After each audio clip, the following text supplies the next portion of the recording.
திரு காரை செல்வராஜ், சீமானுடைய அவதூறை எதிர்கொள்வதற்கு கடந்த காலங்களில் கருத்து மோதல் ரீதியாக தான் மற்ற அமைப்புகள் போராடினாங்க. இந்த முறை சீமான் வைக்கக்கூடிய விமர்சனத்தை களத்திற்கே சென்று வீட்டை முற்றுகையிடக்கூடிய நிர்பந்தம் ஏன் ஏற்படுது? முதல்ல ஒரு தலைவன் என்பவன் மன்னிக்கணும் ஆனா குறிக்கிறதுக்கு மன்னிக்கணும், அதே ஒரு கேள்வியில மட்டும் ஒரு இது மட்டும் கள நிர்பந்தம்னு சொல்லாதீங்க. ஒரு சட்டத்துக்கு முரண்பாக ஒரு செயலை செய்துவிட்டு அது நிர்பந்தம் அப்படின்னு யாரும் சொல்லக்கூடாது. சரி, அவர் இன்னும் முதல் சுற்று கருத்தை தொடங்கல, சொல்லுங்க செல்வராஜ். ஒரு தலைவன் என்பவன் ஒரு கருத்தை எடுத்து வைக்கிற பொழுது தனக்கு பின்னால ஒரு கூட்டம் இருக்குது, அதற்கு நம்ம வழிகாட்டுகிறோம் என்கிற சிந்தனை முதல்ல தலைவனுக்கு வேண்டும். தலைவனுக்கு ஒரு நேர்மையான சிந்தனை, எதை எடுத்து சொன்னாலும் அதை எதிர்கால சமூகத்திற்கு பயன்படக்கூடிய செய்தியாக கொண்டு செல்பவன் தான் தலைவன். இந்திரகுமார் தேரடி சொல்லும் போது தான் தோன்றித்தனம் அப்படிங்கிறது நல்ல தமிழ் வார்த்தை. அது பயன்படுத்தக்கூடாத வார்த்தை இல்லை. தமிழ் மொழியில் எந்த வசவு வார்த்தை அது இல்லை என்பதை நான் முதல்ல இங்க பதிவு செய்ய ஆசைப்படுறேன்.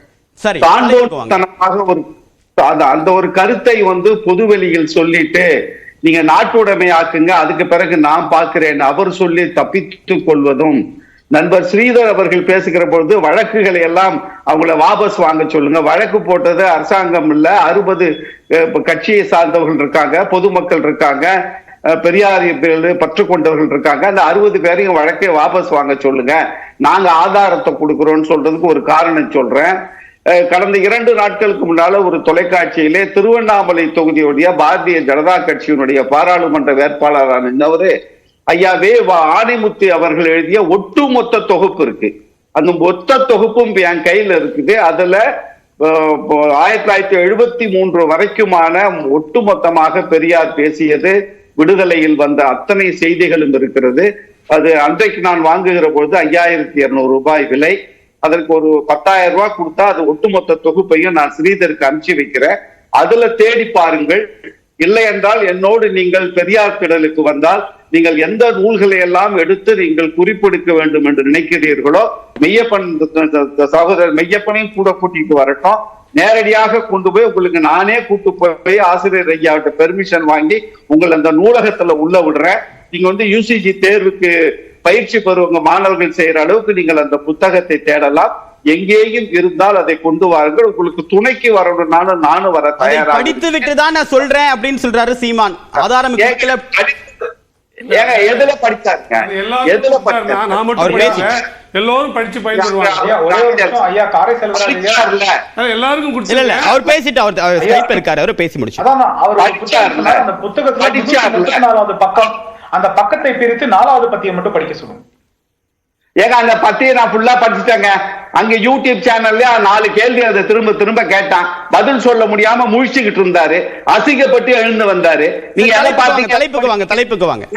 பேசிட்டு இருக்காரு. நீங்கள் வைத்திருக்கக்கூடிய ஆதாரத்தில் சீமான் கூறிய கருத்து இடம்பெற்றிருக்கா இல்லையா? ஏங்க நான் ஒரே வார்த்தை சொல்றேங்க. நான் சின்ன பிள்ளையா இருக்கும் போது நான் பண்ண சேட்டைக்கு எங்க அப்பா என்னெல்லாம் சொல்லியிருக்காரு தெரியுமா? இவன் எனக்கு பிறந்தவனா, வயிற்றுல யாரி பிறந்தாவன், உருப்பட மாட்டான், படிக்க இல்ல என்னைய சொல்றேன், இதை கேளுங்க அப்படின்னு சொல்லி உருப்பட மாட்டான், தலையில தண்ணி தொளிச்சு விட்டேன்னாங்க. இன்னைக்கு நான் நல்லா இருக்கேன்.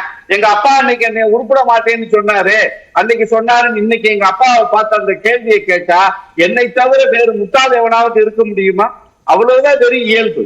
பெரியாரை பொறுத்தவரை அவர் சொன்ன கருத்து என்பது அவர் மொழியாக இருந்தாலும், சாதியாக இருந்தாலும், புராணங்களாக இருந்தாலும், இலக்கியங்களாக எதுவாக இருந்தாலும், சமத்துவம், சமூக நீதி, பெண் உரிமை எதிரான கருத்து எங்கே இருந்தாலும் அதை எதிர்க்கக்கூடிய ஒரு தலைவர் தான் பெரியாரை தவிர அவருடைய விமர்சனம் என்பது நம்மளை எதிர்காலத்திற்கு வழிகாட்டக்கூடிய செய்திகளை கொண்டதாக இருக்க வேண்டும். அப்படித்தான் அறிவுள்ளவர்கள் கொள்வார்கள். நானும் 42 ஆண்டு காலம் திராவிட இயக்க கருத்தியலை ஏற்றுக்கொண்டவன் என்கிற நிலையில் முழுவதுமாக நான் பெரியாரை படித்திருக்கிறேன். இடையில நான் படிக்கல, இப்பதான் படிச்சேன்.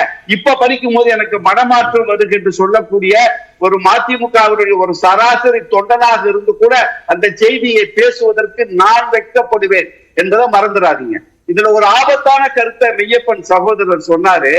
சாதியத்தை பற்றி சமூகங்களை பற்றி பெரியார் எவ்வளவு இழிவாக பேசி இருக்கிறார் என்று சொல்ல வருகிற பொழுது உள்ளபடியே மனதிலே பயம் ஏற்படுகிறது.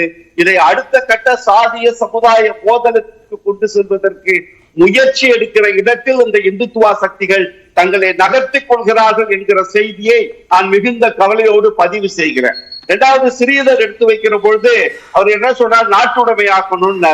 அதுக்கு அண்ணன் விடுதலை ராசேந்திரன் தெளிவா கொடுத்துட்டாங்க, உங்களுக்கு என்ன வேணுமோ கேளுங்க. படிச்சாருன்னா எந்த புத்தகம் எங்கேயாவது ஒரு இடத்துல படிச்சிருக்கணும்ல, அந்த பேப்பர் எடுத்து இப்படி காட்டுக்க முடிஞ்சு போச்சு. இதுக்கு எதுக்கு 60 பேர் வழக்கு நீக்கணும், நாட்டுடைமையாக்கணும்? தப்பிச்சு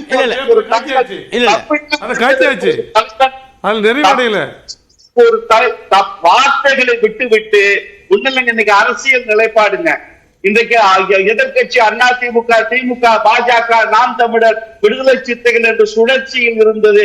இன்றைக்கு ஒரு நடிகரின் வருகை வந்ததற்கு பிறகு தங்களுக்கான வெளிச்சம் கிடைக்கவில்லை என்ற நேரத்தில் வெளிச்சத்திற்காக தன்னுடைய பெயர் வர வேண்டும், தன்னை பற்றி பேச வேண்டும் என்பதற்காக யாரை குறித்து இல்லாததை சொல்லி ஒரு கலவரத்தை மூட்ட முடியுமோ அதை மூட்டினால் நாம் சரி, இல்லாததை சொல்லி ஒரு அடையாள அரசியலை தக்க வைத்துக் கொள்வதற்காக இது போன்ற தவிர வேறு எந்த செய்தியும் அதில் இல்லை என்பதுதான் முக்கியம். இதுல இன்னொரு கருத்தையும் நான் சொல்லிடுறேன். டைம் கொடுங்க, எல்லாரும் பேசிட்டாங்க, டைம் கொடுங்க. பாரதி பேசலையா, பாரதி பேசலையா, பாரதிதாசன் பேசலையா, நம்ம அவரு பேசலையா, இவரு பேசலையான்னாரு. இதெல்லாம் எவ்வளவு விஷயத்தை எடுத்து சொல்றது. அதாவது தூங்குறவங்க கூட நீங்க எழுப்பிடலாம், தூங்குற மாதிரி நடிக்கிறவங்களை எழுப்ப முடியாது. அதாவது ஒரு செய்தியை மட்டும் நான் சொல்ல ஆசைப்படுறேன். பாரதி பேசினார், பாரதிதாசன் பேசினாரு, சுதந்திரத்துக்காக எல்லாம் பாடுபட்டாங்க, மொழிக்கு பாடுபட்டாங்க. அந்த மொழி இலக்கியங்கள் அறிவியல் பூர்வமாக எழுதிய அத்தனை பெரிய பெரிய தமிழ் இலக்கிய எழுத்தாளர்களையும் பெரியார் அவர்கள் விமர்சனம் செய்திருக்கிறார். அறிவியல் மொழி கொண்டு வாருங்கள். காட்டுமிராண்டிகளாக இருந்து இந்த புராணங்களை படித்துக் கொண்டிருக்கிறது. மொழியின் மீது எனக்கு மிகப்பெரிய நம்பிக்கை இல்லை. இந்த பண்பாடு, கலாச்சாரம், இந்த மொழி என்பதெல்லாம் ஒரு பேச்சுக்கு அடுத்தவரோடு ஒருவரோடு ஒருவர் பேசிக் கொள்வதற்கான ஒரு கருவி என்ற நிலையில் மட்டும்தான் நான் பார்க்கிறேன். வெளிப்படையாக பேசினார்ல,